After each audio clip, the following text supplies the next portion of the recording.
नमस्कार निवासियों, मैं वीर मलिक एक्स 205 से और मेरे साथ हैं रजनीश तोमर जी, सीए रजनीश तोमर वाई 107 से। नमस्कार साथियों।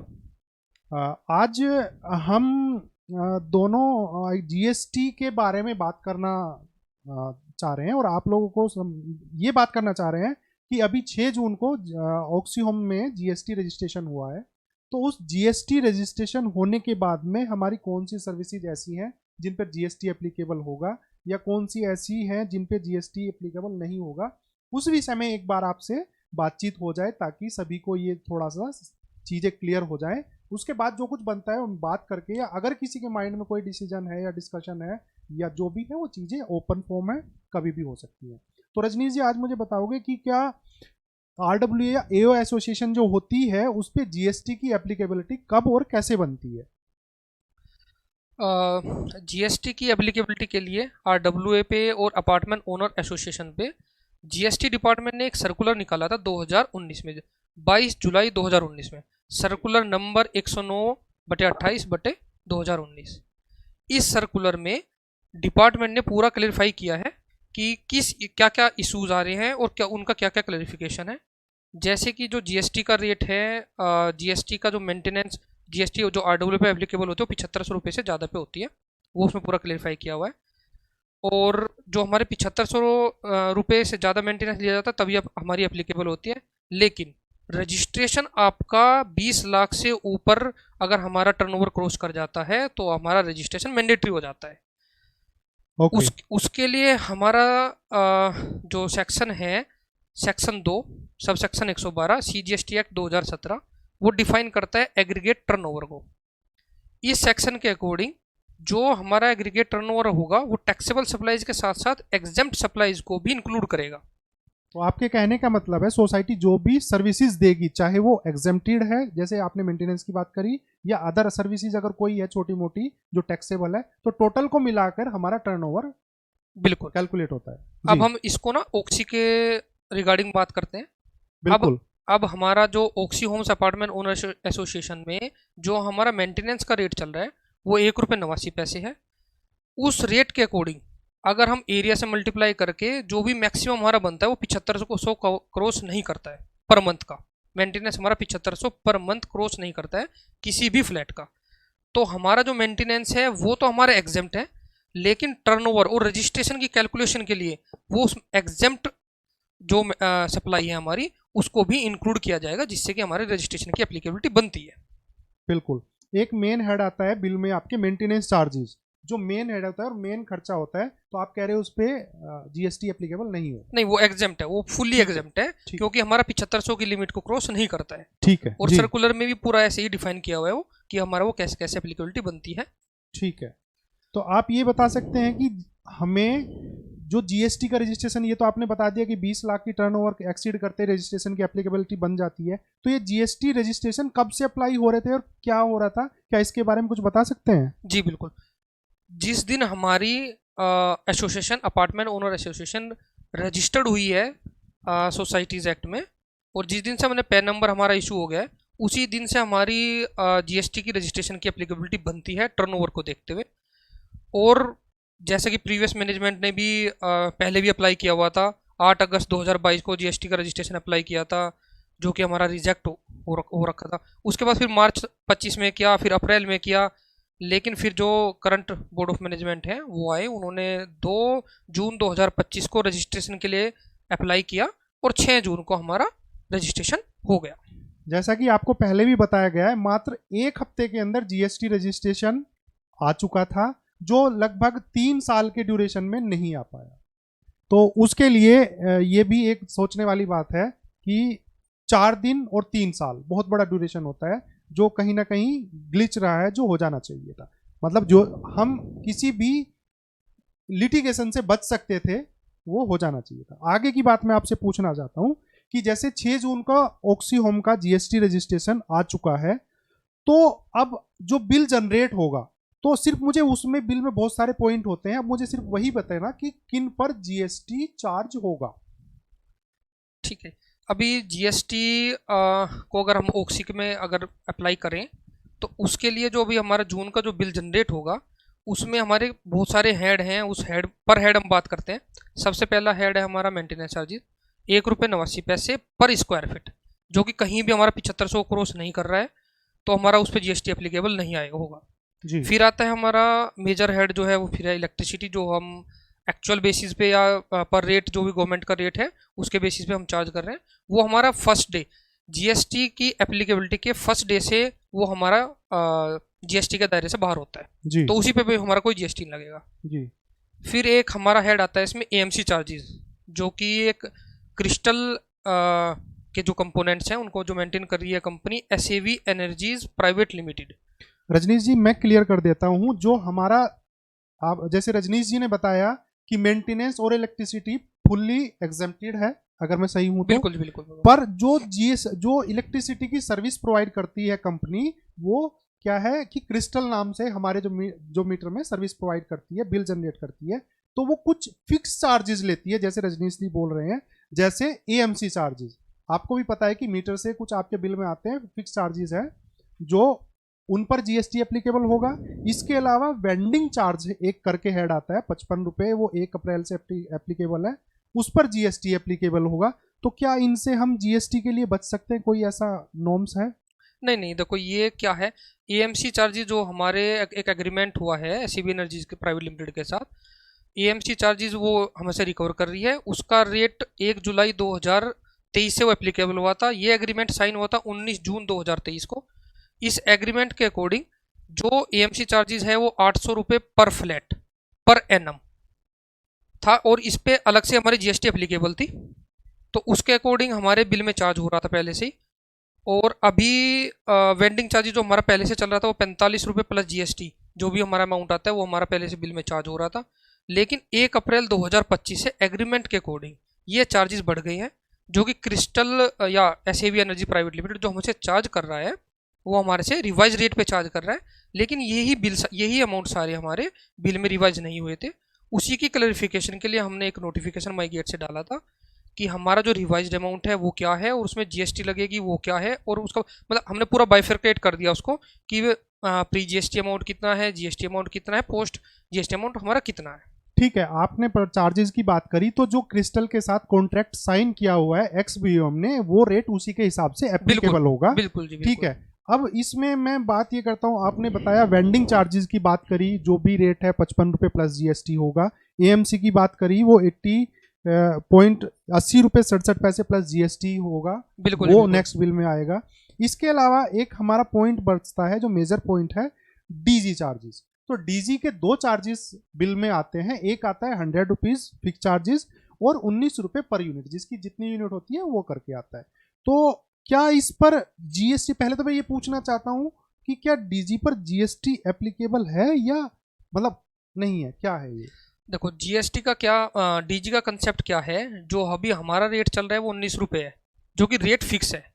अगर उसके हिसाब से देखा जाए तो ये एक जो बोर्ड ऑफ मैनेजमेंट है या अपार्टमेंट ओनर एसोसिएशन है, ये जो एक एक्स्ट्रा सर्विस दे रही है रेजिडेंट्स के लिए, रेजिडेंट्स को, तो उसके बेसिस पे तो इस पे जीएसटी की एप्लीकेबिलिटी पूरी बनती है हमारी।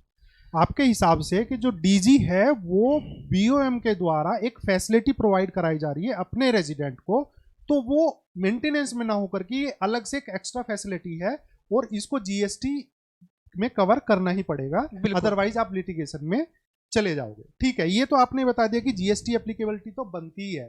क्या कोई ऐसा नॉर्म्स है जिसके थ्रू हम जीएसटी एप्लीकेबिलिटी से बचा जा सकता है? कोई ऐसा रास्ता है कि जिसे हम अपनाएं और इसको हम जीएसटी में ना लेकर के, जीएसटी से अलग लेकर के आए, कोई ऐसा रास्ता हो, और वो भी एज पर लॉ हो, पता लगे एक आज जो बीओएम है गलत करके चली जाए, 1 साल बाद उस पर भी, या 6 महीने बाद, या जैसे सोसाइटी में कंप्लेंट्स है उसके दायरे में सोसाइटी लिटिगेशन में जाए, तो वो नहीं होना चाहिए, एज पर रूल हो जो भी हो। बिल्कुल, वो उसके बारे में कुछ बताओ। ये जो डीजी की सर्विस जो है, ये एक डिस्प्यूटेड केस में हम इसको कवर करके चल रहे हैं। देखो अगर हम ₹19 पर यूनिट एक फिक्स चार्ज पर डे से अगर हम उसको एप्लीकेबल करते हैं, तो वो एक सर्विस में हमारा कवर हो जाता है, और तो जो जिसपे हमारी जीएसटी एप्लीकेबल होगी। फिर दूसरा एक कंसेप्ट आता है pure agent reimbursement of expenses. उस केस में हमारा जीएसटी जो है वो एग्जेम्प्ट हो जाता है कि रेजिडेंट्स वो पे करने हैं जो एक्चुअल एक्सपेंस हुआ है।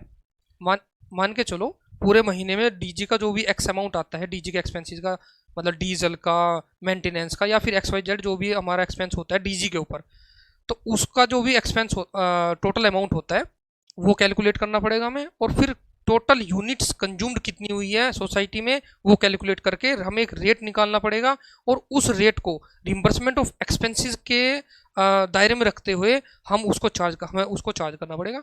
लेकिन ये डिस्प्यूट हमारा रेज करता है। जैसे रजनीश जी आपने बताया, दो रास्ते हैं। पहला तो ये है कि फिक्स चार्ज 100 रुपीज और 19 रुपये जो यूनिट है उसके ऊपर हम जीएसटी लगा करके 18% अपने रेजिडेंट से लें तो उस पर कोई कंट्रोवर्सी नहीं होगी, वो कोई लिटिगेशन नहीं होगा, वो क्लियर रहेगा और वो पर मंथ में कोई उसकी कैलकुलेशन का भी कोई दिक्कत नहीं रहेगी। लेकिन मैं समझता हूं जो आपने बताया है, जितना मैं समझ रहा हूं, आपने ये कहा है कि एक महीने तक डीजी से रिलेटेड, चाहे वो डीजल का, एएमसी का या उससे रिलेटेड अदर खर्चा जो भी हुआ है उसको टोटल किया जाए, और महीने में जितनी यूनिट पूरी सोसाइटी में कंज्यूम हुई है उससे उसको डिवाइड करके एक रेट निकाल लिया जाए, जो कि मुझे लगता है कि वो हर महीने वैरी करेगा।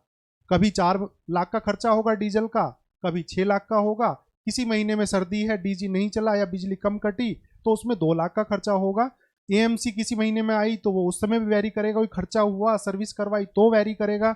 और दूसरी चीज मैं समझता हूं कि हमारा जो सिस्टम है वो प्रीपेड पे चलता है रजनीश जी। बिल्कुल बिल्कुल। तो पर डे के जो एक्सपेंस है वो हमारे डिडक्ट पर डे से होते हैं, तो आप महीने में कैसे उसको कैलकुलेट करोगे? दूसरी चीज, मेरे क्वेश्चंस हैं, क्या होगा कि आप लास्ट डे पे जाओगे, सपोज करो आपने उसको भी कैसे तैसे अपना जो प्रीपेड सिस्टम है उसको भी मेंटेन कर लिया, डीजी की यूनिट केवल कैलकुलेट कर ली, रेट कैलकुलेट नहीं किया, पर आप जाते हैं 31 तारीख को मंथ एंड को, और 1 तारीख में जैसे ही आप बिल बनाओगे आपने वो खर्चा लिया और यूनिटली उसको डिवाइड करके कैलकुलेट करके ही जैसे मीटर में चार्ज डेबिट करोगे, फ्लैट ईयर से अकाउंट में 300 रुपए उस मीटर में, आपने 400 और कर दिया, तुरंत उसकी बिजली कट जाएगी। तो उस मान के चलो हमारा कुछ रेट निकल के आता है एक्स वाई जेड, या फिर एक हाइपोथेटिकल ले लेता हूँ, 22 रुपये एक हमारा रेट निकल के आ रहा है मंथ एंड पर, हमने पूरे मंथ के एक्सपेंस जोड़े और यूनिट से डिवाइड करके 22 रुपये एक रेट निकल के आ रहा है। मैं अपने फ्लैट की बात करता हूँ, मेरे फ्लैट का डीजी का जो अमाउंट आता है मंथ एंड पर वो आता है मान के चलो 400 रुपये, और लेकिन मेरा बैलेंस ही मेरा -300 है, तो मैंने 1 तारीख को, मतलब बोर्ड ऑफ मैनेजमेंट ने 1 तारीख को पूरा अमाउंट डेबिट कर दिया, तो मेरी तो तुरंत इलेक्ट्रिसिटी कट जाएगी। वही मैं बात आपसे तो ये डिस्प्यूट पैदा करता है एक केस। तो ये मैक्सिमम लोगों का, क्योंकि मंथ एंड होता है, मोस्टली जो रेजिडेंट है वो 2, 3, 4 तारीख को, 5 तारीख को मीटर रिचार्ज करते हैं, और जैसे ही 1 तारीख को आप बैलेंस डीजी का उसमें ऐड करोगे तो बिजली कटने की संभावना ज़्यादा रहेगी, फ्लैट ईयर्स को प्रॉब्लम ज़्यादा रहेगी। दूसरी चीज, साथ ही साथ हर महीने का ये वेरी करेगा, हर महीने की कैलकुलेशन 1470 फ्लैट ईयर्स हैं, वो हर बार का उनका ये क्वेश्चन होगा, पिछली बार तो मेरे 300 कटे थे, अब की बार मेरे 500 क्यों कटे, 200 क्यों कटे, क्योंकि पूरी चीजें हर आदमी तक डिलीवर नहीं हो पाएगी या जा नहीं पाएगी। तो मैं समझता हूँ कि मोर देन 80% लोगों के ये क्वेश्चंस आएंगे कि मेरे, क्योंकि एक छोटी सी चीज के लिए भी क्वेश्चंस आता है और जेन्युइन है, मुझे पूछना है, अगर मैं एक रेजिडेंट हूँ तो मेरे मीटर में अगर हर महीने कभी 400 कट रहे हैं, कभी 600 कट रहे हैं, तो मेरा हक बनता है वो क्यों कट रहे हैं। तो ये नंबर ऑफ क्वेरीज भी बढ़ जाएंगी, कैलकुलेशन मिस्टेक्स भी बढ़ जाएंगी, कैलकुलेशन का एरिया भी बढ़ जाएगा। दूसरा, मैं समझता हूं क्या ये 100% लॉफुल है, कभी ये लिटिगेशन में नहीं आएगा अगर हम इसको रिम्बर्समेंट ऑफ एक्सपेंस में लेके जाते हैं। लेकिन अभी इस केस के अगेंस्ट में कोई, ना तो कोई फेवर में है ना कोई अगेंस्ट में, कोई अभी हमें तो कोई केस लो मिल नहीं पाया है। अगर किसी भी रेजिडेंट के पास कोई और इससे अलग इन्फॉर्मेशन है तो वो प्लीज़ बिल्कुल शेयर करें, ताकि हम उसको लेकिन शेयर करें विद फैक्ट्स, केस लो जो भी उसके पास है वो एक शो करे, तो उसके अकॉर्डिंग हम इसको जो भी है जीबीएम का पार्ट बना के डिस्कशन का ये एक पूरा पॉइंट, एक डिस्कशन का पॉइंट है जो जीबीएम के थ्रू होना चाहिए।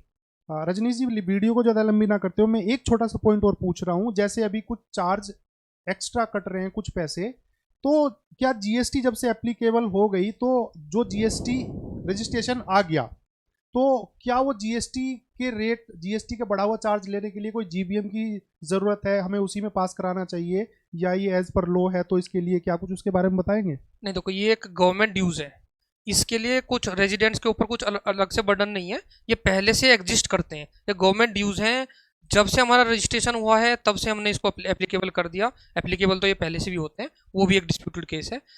तो जब से ये गवर्नमेंट ड्यूज है, गवर्नमेंट हमारा Oxy Homes apartment owner association से चार्ज करती है, तो ये गवर्नमेंट रेजिडेंट्स को पे करना पड़ेगा। और इसके लिए अलग से जीबीएम में या पास कराने की मेरे हिसाब से तो कोई रिक्वायरमेंट नहीं है, और होती नहीं है रिक्वायरमेंट कुछ, क्योंकि ये गवर्नमेंट ड्यूज है, ये तो एप्लीकेबल है फर्स्ट डे से। तो रजनीश जी, आप कह रहे हैं कि जो टैक्स है, जो जीएसटी का लॉ है, वो ओक्सी की जीबीएम के होने से ना तो कम हो सकता है ना ज्यादा हो सकता है। हाँ, जैसे आपने रिम्बर्समेंट ऑफ एक्सपेंस की बात करी है, उस एक फैक्टर को कंसीडर कहीं किया जा सकता है। बिल्कुल जी। और उसके लिए बट जो जीएसटी पे जैसे वेंडिंग चार्जेस है या एएमसी चार्जेस है, वो किसी जीबीएम के होने से ना तो वो हट सकता है ना लगाया ही जा सकता है। तो नहीं, वो वो तो एज पर हमारा वो गवर्नमेंट नहीं, रूल नहीं, है वो। वेंडिंग चार्जेस और एएमसी तो एक हमारा एग्रीमेंट साइन हो रहा है, उसके अकॉर्डिंग है। वो ठीक है, एग्रीमेंट, जो एग्रीमेंट की कॉपी मैं है। उस पे जीएसटी की बात कर रहा हूँ सिर्फ। हाँ जी। वो जीएसटी उसको ना कोई भी जीबीएम उस जीएसटी को ना तो बढ़ा सकती है नहीं नहीं ना नहीं घटा नहीं, सकती है। बिल्कुल भी नहीं कर सकते हम जीबीएम के थ्रू। ऐसा कर ही नहीं सकते कि हमारे ऊपर हम ये बोल दे कि भाई हमारे ऊपर जीएसटी एप्लीकेबल होता ही नहीं है, ऐसा हो ही नहीं सकता। तो मैं समझता हूँ दोस्तों कि आज काफी चीजें जीएसटी के बारे में आपने समझी होंगी। और ये एक बात और मैं क्लियर कर देना चाहता हूँ इस वीडियो के माध्यम से कि अभी 1-1.5 महीना हुआ है फॉर्म किए हुए, नई जो बीओएम फॉर्म हुई है। तो मैं समझता हूं कि कोई भी नई चीज जब आती है, अगर उसमें कोई गलती है, कोई सजेशन है, कोई मॉडिफिकेशंस है, अगर वो माई गेट से आ गई, तो वो ऐसे नहीं है कि आपको सोसाइटी के बाहर जाके डीएम को या डीआर को या किसी को कंप्लेन करके आके उसको चेंज करने की जरूरत है। अगर कोई लॉफुल फैक्ट है, आप डायरेक्टली एओ ऑफिस में जाइए, बैठ के उसको डिस्कस करिए। कोई गलती भी है तो सुधारिए उसको, क्योंकि बीओएम, मैं भी रेजिडेंट हूं, ये भी रेजिडेंट है और आगे भी रेजिडेंट रहेंगे। आगे बीओएम कोई और आएगी या पुरानी बीएम कोई और थी, तो बीएम में आने के बाद में ऐसा नहीं है कि हमारे पास कोई एक्स्ट्रा नॉलेज आ जाती है, हम भी आप लोगों के बीच में से हैं। तो हमेशा मॉडिफिकेशन, सजेशन और जो इस तरह की चीजें वो हमेशा ओपन फॉर्म में है। वो आप कभी भी अगर कुछ गलत लगता है तो डेफिनेटली उसके लिए सजेस्ट करें एज पर लो, और उसको सही करने में बीओएम की मदद करें। तो धन्यवाद। आगे कुछ भी होगा तो इसके लिए आपसे बात करेंगे। नमस्कार। ओके, नमस्कार, धन्यवाद।